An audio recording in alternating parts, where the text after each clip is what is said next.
Saya pernah ditanya, apa mungkin Beseng Zuriyah Rasul, tapi raine kok Cina? Mripate ya sih. Dulu ketika banyak pembantaian karena orang memburu zuriyahnya Husain. Ya, sejarah itu kan kayak film-film Cina. Karena takut zuriyahnya Husain itu nanti melawan, mengkudeta, banyak orang yang berburu zuriyahnya Husain mau dibantai. Sehingga untuk mensiasati itu, banyak yang harus kawin sama orang non-Arab. Dan raine pesek atau keriting, pokoknya serah ketara Arab. Paham? Sehingga banyak zuriyah Rasulnya yang sudah secara wajah, secara postur sudah ada kayak zuriyah Rasul. Padahal silsilahnya jelas sampai Nabi. Itu dulu bagian dari strategi menghindari pembantaian. Makanya kamu jangan kaget. Misalnya istrinya Sari Udatua Cina, Putri Sempo Cina. Wes Cina kok natape kok kanjeng. Saya itu ngajak kurang, kan tadi dikandani. Itu sejarahnya memang begitu, memang disengaja dulu dari babahnya apa? Artinya ya mungkin tuh kalau pesek turunan Nabi. Nah keturunan Nabi keluarganya Nabi, nah keluarga yang untuk Nabi Jahal Abu Lahab barang.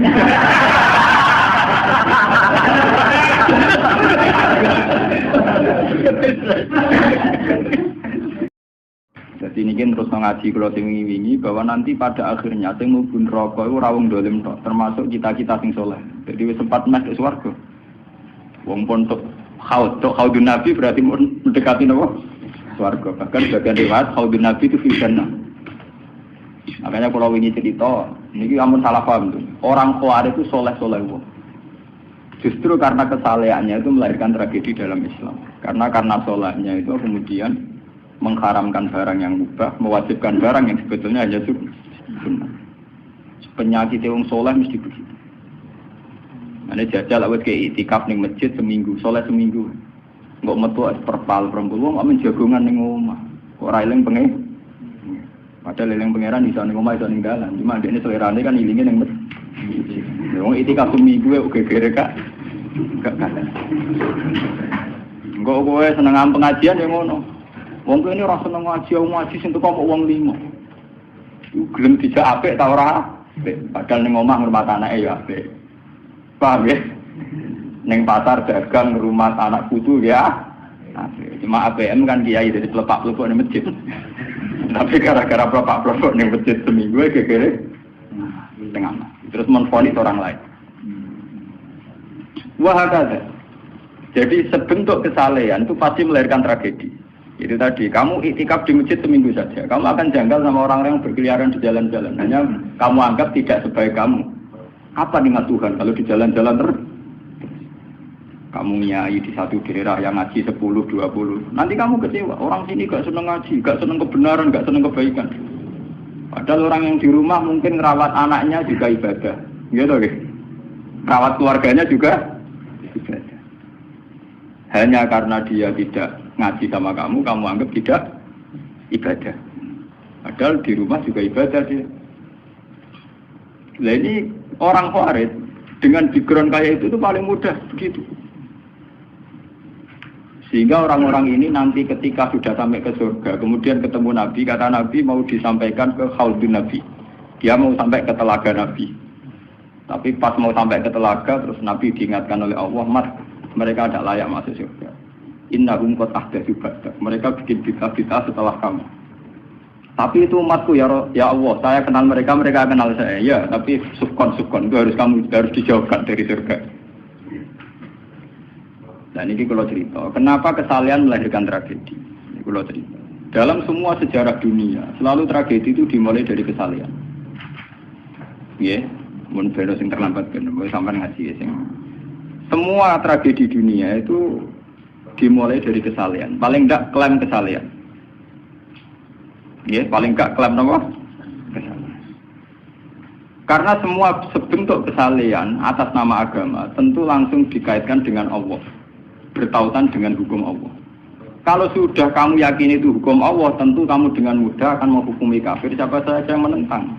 Karena kamu anggap melecehkan hukum Allah. Akhir dari itu tentu kamu akan tahlilud dam. Nak ngono wong iku halal darah. Ini rungokno tenan. Karena setiap pelanggaran atas nama agama tentu dianggap melanggar hukum Allah. Sehingga orang yang klaim demikian kan mudah mengkafirkan orang lain karena dianggap wani pangeran. Paham ya? Nah, kalau sudah menvonis orang lain berani Tuhan, tentu darahnya dihalalkan. Kayak kasus kaum Khawarij. Sebetulnya saat Ali Muawiyah itu melakukan konflik atau terjadi konflik, saling bunuh, saling perang, kelompoknya Ali Muawiyah saling serang, itu kan tragedi duniawi biasa. Dalam hidup pasti ada gejolak, ada demonstrasi, ya, ada perebutan kekuasaan. Sebetulnya itu kan fenomena sosial biasa. Misalnya kiai drengki-drengkinan, maksud kiai drengkinan babel bakso kan gak? Babel bakso drengki-drengkinan babel. Orang malah babel es rukun. Tidak bisa kamu logika panas musuhnya adem, babel bakso jejer babel es rukun. Mergo bar mangan bakso tuku. Tapi babel es padha ademe tukar. Mergo saingan, iku nunjukno nak saingan sak jenis. Mulane kaya aku rada aman. Mergo sing nyaingi aku kudu alime sekali beraku aman. Paling wong saingi yo ku adir wis lho, Pak. Padha kelas-kelas ringan kan musuhe nggih kelas. Ora nek nak ngalim tulisan kaliber. Dadi rapati musuh. Akhirnya ngalime kaliber terus fasilitas biasa.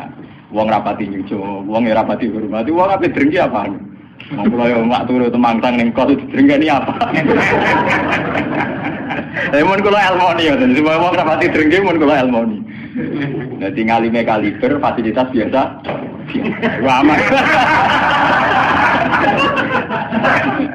Kok kayak gitu. Aman, itu istihad. Jadi untuk menjaga keamanan.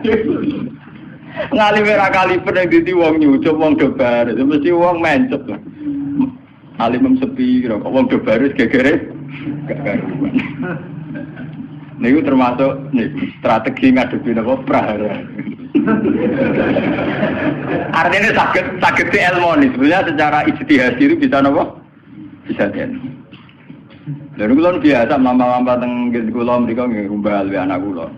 Enggak. Nggih biasa ana mobil direm, Gus, monggo bareng kula. Kak, lagi benefit. Kula betul mobil. Nah, ono omah muter pirang-pirang. Nah itu memang gitu ya, karena kita trauma dengan sejarah. Ketika Khawarij meyakini Ali melahirkan sulmatan fiddin, melahirkan pencitraan agama. Salmatan fiddin, atau sulmatan fiddin itu pencitraan agama. Muawiyah juga dituduh demikian, salmatan fiddin. Akhirnya orang Khawarij lewat kelompoknya itu ada sekelompok orang yang ditugasi membunuh Ali, ditugasi membunuh Muawiyah, dan ditugasi membunuh Amr bin As di Mesir. Semua tokoh-tokoh besar Islam itu melahirkan tragedi Islam, harus dibunuh semua. Itu yang keputusan gitu tuh lewat kesalehan. Mereka orang-orang soleh, orang-orang khusyuk, senang iktikaf, senang zikir. Dia punya keputusan sing lahirno tragedi dalam Islam. Makanya kamu jangan kaget, kenapa di Irak itu banyak perang saudara, di Mesir, di Sudan, di Khartoum, di Darfur, di Somalia. Itu kalau sudah perang berani mati, karena mereka mengatasnamakan agama. Nah, kalau agama berarti merasa dia punya titah Allah, titah Tuhan. Sehingga kelompok lain ya orang Sunni bantai si Ahmad Sunni itu biasa. Makanya kita disyukur, kalau bolak-balik ini kita harus syukur sebagai bangsa Indonesia. Bangsa Indonesia di filosofi berdoluri, soalnya bergerembeng-gerembeng ngelas yang berduri, orang terus ini kita syukur jadi wong Jawa. Cari rasa cocok, bisa menggrudal, misalnya rasa-rasaan kiai beda partai yang menggrudal. Bagus sekali. Karena ada sampai pembunuhan. Paling banter sing dikise pelatihan ngirim tarmihim. Ayo tak pikir ramahan iki, tak pikir bodo ramahan tindak, pikir. Ya paling misalnya mati dikise yo ngelu sithik-sithik. Orang nganti mati. Paham, semenjak itu tragedi itu tidak dimulai dibunuh non-muslim, tapi dibunuh orang Islam. Semenjak peristiwa Ali Muawiyah.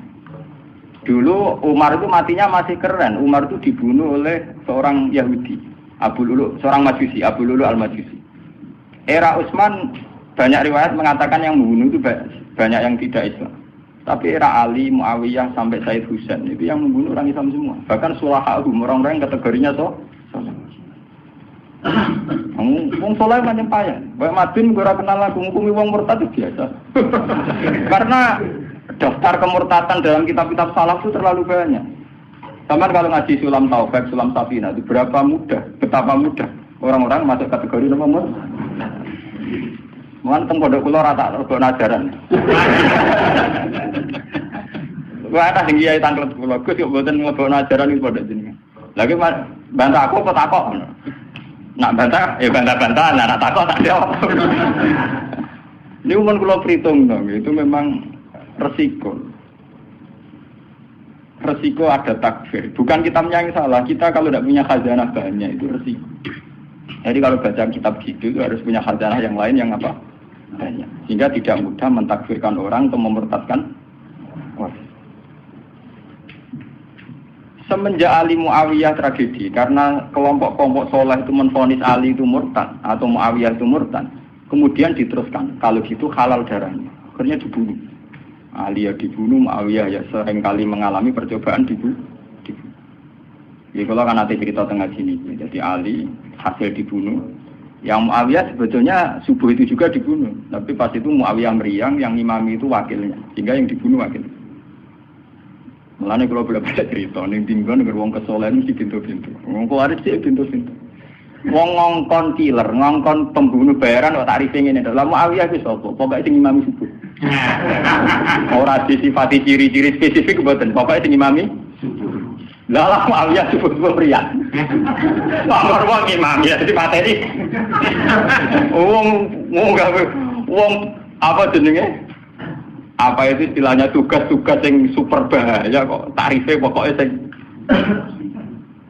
subuh. Wah, emproh.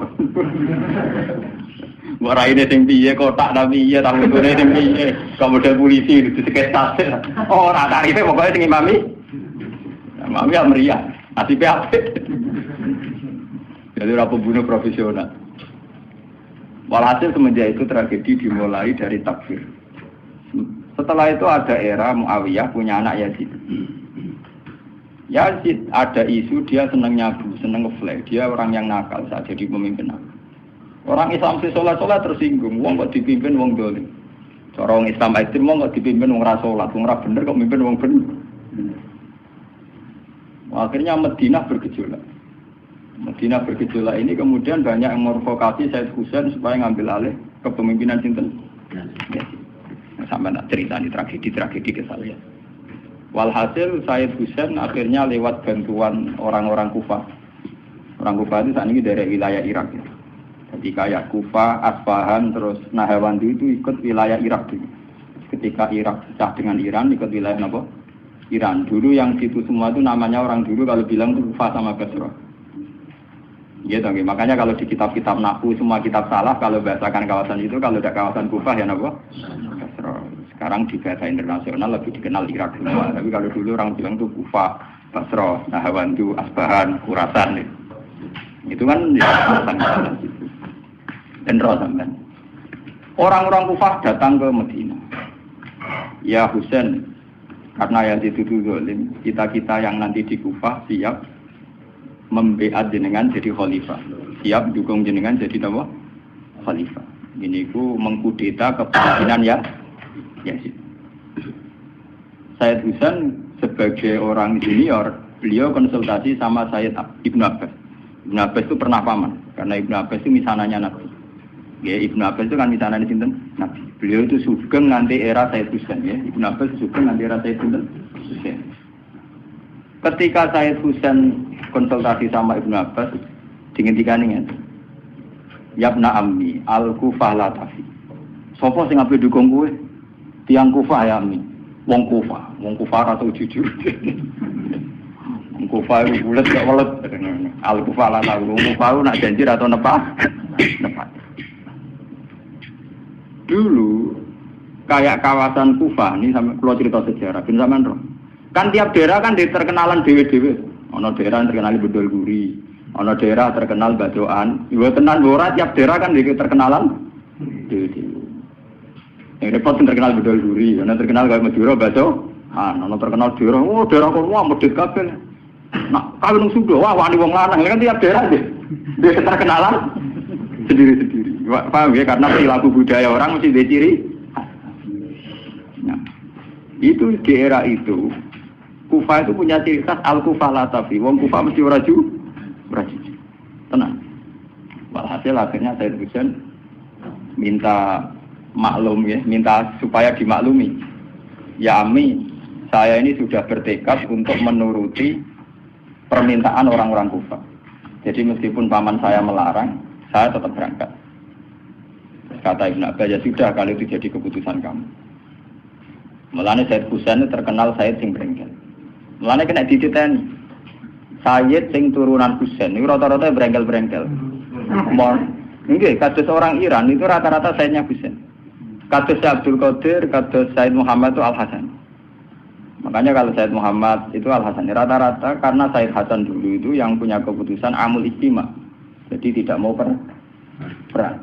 Sehingga era Said Hasan yang dikatakan amul istima. Tahun bersatunya umat. Era Husain betul. Walhasil wala-wala cerita Said Husain kersok dibawa orang Kufah menuju Irak. Pas sampai Karbala. Itu Said Husain bilang gini sama pengawal-pengawalnya, ini sampai mana? Ini Karbala ya Husain. Saya Husain hadhihi karobun wa bala'un. Ini karobun, kesusahan wa bala'un dan tragedi ujian. Delalah pasukan yang dikirim Yazid bunuh Sayyid Husain ya pasti mudik Karbala. Dan itu yang diperingati orang Syiah di 10 Muharram yang disebut tragedi Karbala. Makanya bendera-bendera Syiah itu tulisannya ya Husain karena orang Syiah meringati hari meninggalnya Husain itu jadi hari suci betul. Dari besarnya orang Syiah itu hari tragedi Kabupaten Sinten Husain, yaitu di Karbala. Nah kemudian versi cerita itu bulat. Kalau versi Sunni, karena Sunni model Kiai Indonesia, model versi Husnuzon, itu jari ini pengawalnya Muawiyah itu tidak disuruh bunuh, disuruh konsultasi saja. Cuma mereka overacting bunuh. Sehingga dalam keyakinan Sunni bahwa Yazid itu tidak dosa-dosa amat karena tidak nyuruh nopo. Tapi nak cara Syiah, nyatane mata ini kok dikelah-kelah. Mata ini ya mata. Wah, semenjak itu lahirlah kelompok Syiah besar-besaran. Siapa yang berbau Yazid, berbau Umayyah harus dibunuh. Kemudian dendam ini dijilmakan menjadi kelompok besar di dunia. Ini ku Syiah. Nanti sama. Si Aduh nak muji-muji kaya-kaya agama itu dimulai Husain. Yes. Wes ngono Husain delalah bin Ali. Jadi Nabi Muhammad idola sentrale Ali. Terus yang dianggap kesatria prajurit napa? Husain. Sehingga agama versi Syiah itu ya tiga itu. Muhammad, Husain, Ali. Karena referensi agama Syiah itu hanya ini. Ali zaman sugengnya Nabi ya terkenal pahlawan perang, terkenal kesatria perang. Husain ya kesatria perang. Sehingga orang Syiah tidak punya rujukan kecuali sejarah kesatriaan. Ngadepi Musa wani mati. Kata Iran saat ini Ahmad Benedit itu orang Iran perasaannya begitu. Ngadepi Musa ya mati, wani mati. Itu perasaannya ahli sunnah karena ahli sunnah idola no sahabat sing kuno ya idola. Sing ora jelas ya napa? Idola. Wah, kira sahabat macam-macam. Jale madung idolakno sahabat sapa sing nak ana perang mirip. Terus Mustafa ngidolakno sapa sing ora jelas penting itikaf. Itu kelebihannya Sunni karena ngakui semua sahabat jika perilakunya variasinya banyak. Lho tenan iku mboten guyon niku.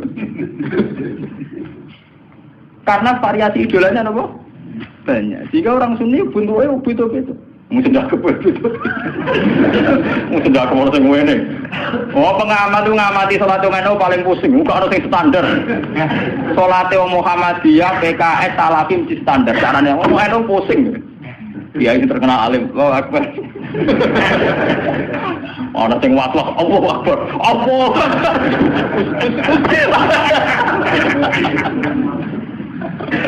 Oh, sedekah kok sing ngene, ana sing ngene, ana sing santai. Ana sing lambene nganti nono selik.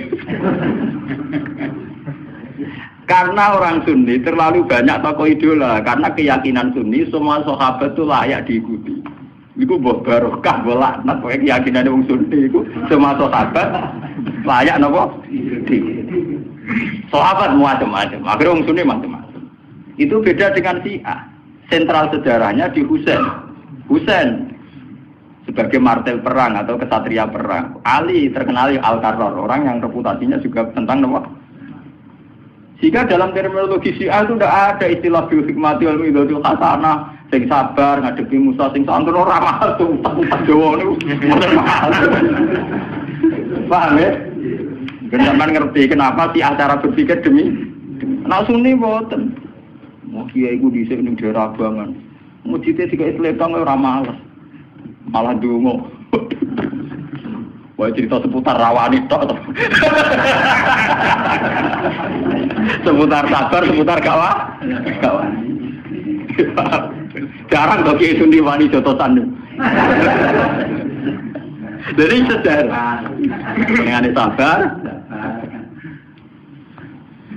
Sehingga dalam tradisi Sunni itu tidak ada revolusi sampai sekarang. Beda dengan di Syiah. Libanon pengikut Syiah, Syria ya Syiah, Iran juga Syiah. Meskipun Syiah sendiri punya variasi, Syiah Imamiyah, Syiah Ismailiyah, Zaidiyah dan sebagainya. Tapi trennya sama, tetap menjadikan Said Husain sebagai sentral. Emang langsung TV kan nonton bendera Syiah tulisannya apa? Ya apa? Ya Husain. Nah sama idola kan buatan Husain. Idola Hasan. Said Hasan itu rasa seneng perang. Tapi tuh mau ya apa? Jadi ya Pak Kiai Jawa perang barang. Germapan didik, nopo poli. Ya, jadi sejarah berulang.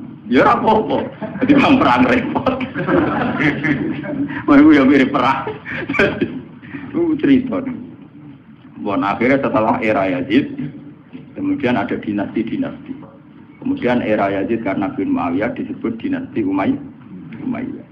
Orang-orang penggemar Husain karena Husain itu mimpi Rasul melahirkan dinasti. Jadi disebut dinasti Fatimiyah. Sebenarnya dinasti Fatimiyah itu bukan dinasti turunan Husain, bukan. Karena saking cintanya ke Husain mengatasnamakan dinasti apa? Fatimiyah. Akhirnya perang. Hasil wala-wali zaman nanti dinasti Fatimiyah itu puasa. Ketika puasa sempat bikin Al-Azhar. Jadi Al-Azhar dulu itu barokahnya dinasti Fatimiyah. Al-Azhar itu dari kata Fatimah Zahra. Af'al tafdilnya Zahra itu Al-Azhar. Kayak Hasna, kalau mu'anats kan Hasna.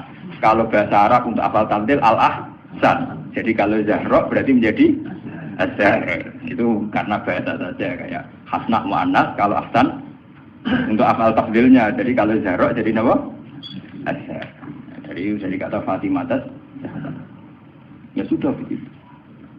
Artinya semenjak tragedi Ali Muawiyah itu kemudian orang Islam itu sudah perang terus sama Islam terus. Ya, dinasti Umayyah digusur, Abbasiyah, Fatimiyah terus begitu. Sampai terakhir di Seljuk kayak zaman era Bauddin Leng, Timur Leng dan sebagainya. Kemudian agak bersatu saat terjadi perang salib, yaitu disatukan oleh kepentingan melawan Pangeran Philip dari Prancis dulu saat nyerang Baitul Maqdis. Itu ada perang salib satu yang dipimpin Salahuddin Alaihi. Itu mendingan karena ada musuh. Nanti kadang musuh itu dibutuhkan oleh dari Sayyidina Imam Syafi'i ngendikan musuh sing berpikir luwih apik dibanding kanca. Kok kanca ku nek ora ono musuh tukaran musuhe dhewe kancane dhewe. Mane sakjane partai-partai Islam kudu duwe musuh bersama. Malah juga partai-partai dhewe Islam kah? Islam kah? Jadi mesti kalau di Indonesia dijajah Belanda ya sepakat. Pokoknya penting Belanda diusir. Beda agama, beda partai musir Belanda. Jadi rana Belanda, rana Jepang ya usir-usiran. Itu sejarah. Mulai dulu trennya sejarah begitu. Nah, semenjak itu sudah disebut fitnah. Kalau sudah fitnah itu la tusibanna alladziina dzalamu minkum. Yang kena tidak yang salah saja, yang soleh juga kena. Kalau fitnah itu sudah kena, sudah jatuh, pasti yang kena semua. Yang soleh juga ikut kena. Akhirnya orang-orang soleh itu banyak yang minggat. Makanya banyak sejarawan yang mengatakan Islam di Aceh masuk Aceh itu ya abad 7. Jadi abad persis sahabat. Nabi itu kan sekitar tahun 610. Ya, kalau Masehinya sekitar 610. Nggih dong, wong sakniki itu 1430 Hijriah. Berarti terpautnya dengan Masehi kan sinten-sinten 600 tahun. Ya, 600 sinten tahun. Karena Masehi sekarang kan 2000, anggap saja 2000. Hijriah sinten 1400 toh. Ya, kisarannya ya terpaut sekitar sinten 600 napa? 600. Kenapa disejarahkan di Aceh itu era sahabat? Karena ketika konflik Muawiyah itu benar-benar ekstrim, itu banyak sahabat yang netral yang milih minggat. Gak melok-melok, dia pergi. Sebenarnya saat pergi itu menuju Cina, karena dulu kota populer itu Cina. Ya banyak yang sampai ke Cina. Makanya kayak Cina di King di apa itu banyak kepulauan Cina sing Islamnya sudah mayoritas. Bahkan hampir semua elemen di Cina itu sudah banyak yang Islam. Termasuk pasukan. Makanya abad keberapa itu ada Jenggo, ada apa itu kamu tidak usah kaget karena era sahabat saja sudah ada Islam di terutama di nopo niku sing nopo jenis kepulauan King nopo kabupaten atau apa kebenaran atau apa provinsi itu yang di sana itu. Sehingga apa Islam sudah merasuk di sana lama, termasuk banyak saja pasukan-pasukan Cina yang Islam. Makanya kayak cerita Jenggo Islam, terus Masjid Sampokong di Semarang itu diyakini Jenggo Dzurriyyah Rasul, itu memang masuk akal. Dulu ketika tragedi itu memang banyak Dzurriyyah Rasul yang pergi ke Cina. Nah itu ada nggak sampai Cina, bekesasar, beberapa ferat, pokoknya Selat Malaka akhirnya tergambar doa. Sehingga Islam di Aceh tua betul. Orang sepakat pasti Islam pertama di Indonesia itu di Aceh. Makanya cara Faiz ya, wajahnya orang Aceh itu lebih dekat ke Arab atau India. Karena dulu mbah-mbahnya itu kalau nggak Arab ya apa? Nah, Eropa nak tunggu lama tunggu. Wong Yogyo, wong Solo itu mesti asli made in kene. Mulane pesa ndak kreten. Wong aja bangir-bangir. Nah ini mirip apa India. Karena kalau ndak dari Gujarat, dari Arab. Mbah-mbahane kita, Pak, mbah-mbahane wong napa? Iku Mas Bin barang mesti Jawa. Lewatin. Kula cerita. Sehingga ada Islam di Aceh itu ya barokahnya konflik. Ya barokahnya apa? Konflik. Makanya ketika Rasulullah ini cerita malih tentang Cina. Sebetulnya Nabi itu sempat diberitahu Tuhan, ya Muhammad. Ini kalau terus nama lagi tentang hati sohaya. Nabi pernah cerita ke sahabat, saya berdoa 3 hal. Yang 2 dikabulkan Allah, yang 1 tidak. Sahabat tanya, yang 1 itu apa ya Rasulullah? Saya minta Allah yahlika ummati, hala kabadihim dibadin. Saya minta supaya tidak ada kerusakan, tidak ada bantai-membantai antara umatku dengan umatku yang lain. Kamane aku rasa pengen wong Islam paten-tinaten berumat Islam di Famana'ani, tapi Allah tidak mengkabulkan itu. Allah tidak mengkabulkan. Terus ketika Nabi kan secara basariah, secara kemanusiaan itu kecewa, karena tidak ingin melihat umatnya kok saling. Wong Islam kok paten binatan dan apa? Nah pangeran sementara pangeran pun, ikut keputusan umat, aku sing roh hikmah. Menang kalah sing duwe-dunya ya menang. Wong proposal ae kasih kabulno kan ya sah. Jenenge napa? Proposal, permohonan. Tapi ternyata sejarah membuktikan teori itu bahwa yang benar ternyata Tuhan. Ketika orang Islam di Timur Tengah tidak nyaman dengan kondisi Timur Tengah, banyak yang minggat. Termasuk minggat teng Cina, akhirnya Islam teng Cina patah, minggat teng Aceh, akhirnya teng Aceh patah. Sama seperti Pangeran Diponegoro, Pangeran Dinowo itu tukaran kecewa mbek keraton do minggat. Akhirnya ono Islam teng Sulawesi, ono pangeran nak berkeliaran itu. Berhubung wis dadi pangeran kan mental mimpine kan pancet. Akhirnya do gawe pondok, gawe gerak. Lah umpama tetep nang keraton meneh nang Taman Sari terus demenan terus malah repot. Nah, nang keraton nak penuh dengan kenikmatan. Membakar selir, pria punya selir, orang punya selera, dia punya apa? Artinya itu bukti bahwa semua keputusan Tuhan pasti mengandung hikmah. Mulane nek ana kiai tukaran ning daerah iku apik. Tapi nek ora minggat malah apik. Mergo gak menyebar. Kumpul ning ngono. Dadi nek tukaran kudune sing ming. Iku nanti iso menyep. Nek ora minggat dadi udun ning ngono. Salaman tuh sejarah pondok-pondok gede wae barokah tukaran kabeh. Saya ana Gus ning desa kok Gus pondok gede. Mergo ning pondok induk itu tukaran. Akhirnya nyebar. Zaman tanya saja, sejarah melilir boyo kerap gak sampai. Ada pondok di Pandan Aran, ada pondok apa? Mesti barokah itu kak. Orang tak munafik. Lho kula niku keluarga kiai lho. Saya dari keluarga dinasti Latem. Dulu banyak ada acara akhirnya nyebar. Ki Hamid Pasuruan itu keluarga saya, itu misanan sama Pak saya. Tukaran nyebar. Banyak balukman rata-rata pasaran minggat ke Tuban. Itu penting itu tadi kadang cuma repot kadang untuk tukaran minggat lagi. Jadi ujung. Berarti perlu mikir. Nah ini cerita. Sampai tanya sejarah manapun, barokah ono Islam ning Cina itu barokah tukaran, barokah minyak. Islam di Aceh juga barokah apa? Itu begitu sejarahnya memang begitu. Makanya dalam hukum takdir itu begitu. Takdir itu kadang tidak menyenangkan secara syariat, tapi takdir nggak bisa dilawan. Ya karena itu tadi, itu sudah Tuhan. Tuhan itu kalau dengan hak prerogatifnya sebagai Tuhan mesti jawabnya ini alamu malah kalah. Saya tahu apa yang kalian tidak. Pengiran suatu motonge, pokoknya ini alamu salah apa? Aku luwe roh, mungkin semua makhluk roh. Itu sejarah. Kemudian bahkan sebagian riwayat mengatakan ini yang sejarah paling ekstrim.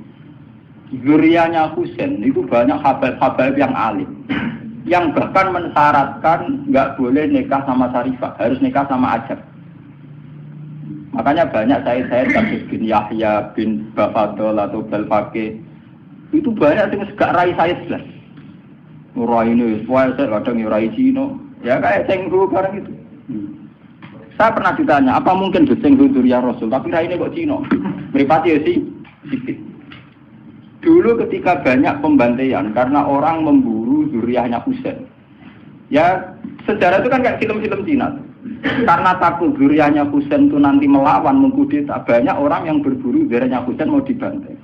Sehingga untuk mensiasati itu banyak yang harus kawin sama orang non Arab. Dan rai ini pesek atau keriting, pokoknya serah ketara arah.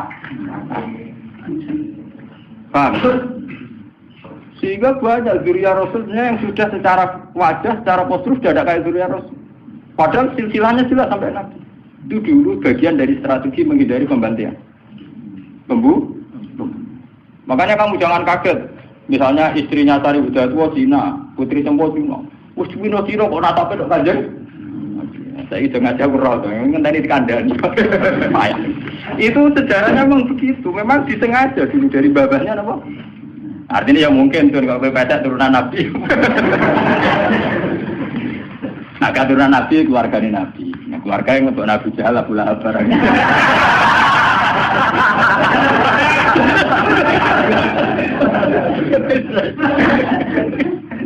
Aku lalu ada di kiai sering dibantah kayak kiai.